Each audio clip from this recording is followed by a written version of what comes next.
Orlando, Bachelor of Arts, major in English language. Everyone, my name is N.A.F.T.A from Bachelor of Secondary Education, major in Mathematics. Joshua Cruz from Bachelor of Secondary Education, major in Mathematics. I'm Lovely Grace Sampaga, taking up Bachelor of Secondary Education, major in English.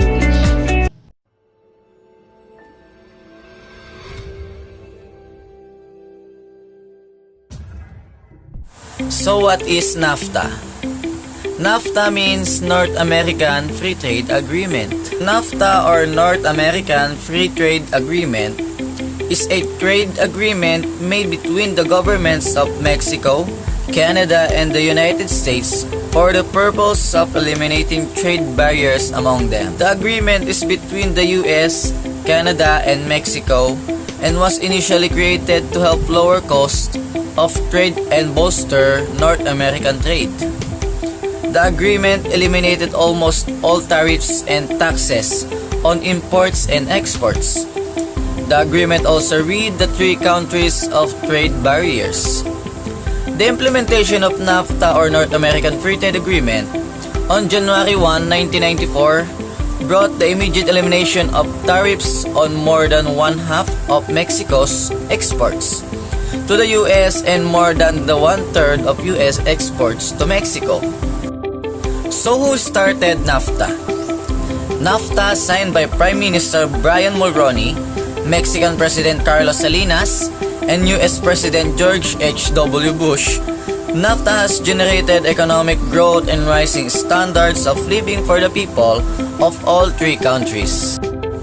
President H.W. Bush, Prime Minister Brian Mulroney, and President Carlos Salinas met together on December 17, 1992 in San Antonio, Texas in order to sign agreement.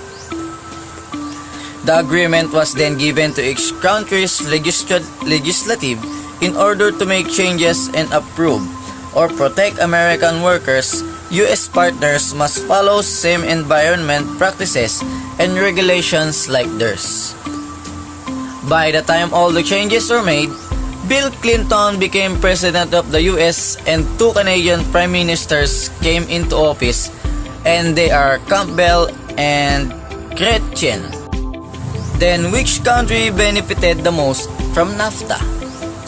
Most of the increase came from US to Mexico trade, which totaled $481.5 billion in 2015, and US to Canada trade, which totaled $518.2 billion.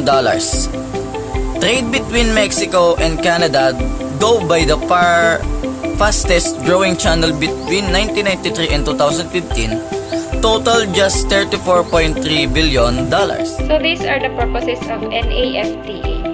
N.A.F.T.A. eliminates trade barriers between three countries, promotes conditions of fair competition, increases investment opportunities, provides protection and enforcement of property rights, provides procedure to resolve trade disputes, and establishes framework for further improvement agreement and expands N.A.F.T.A.'s benefits.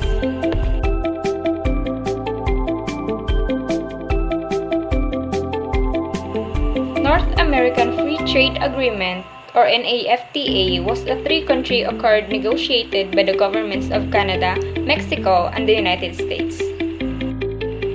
The President and Prime Ministers of these three countries met at a North American Leaders Summit and discussed there. Each has a secretariat comprised of a Mexican section, the US section, and Canadian section that is responsible of any disputes regarding N.A.F.T.A.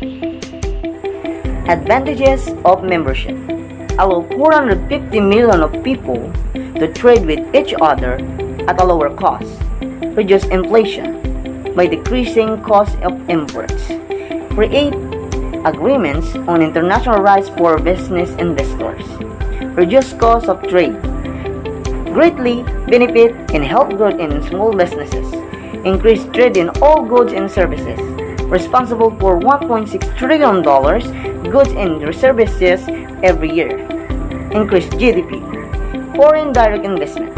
When an individual or company owns more than 10% or more of a foreign business, reduce oil and grocery prices. Next, Disadvantages of membership.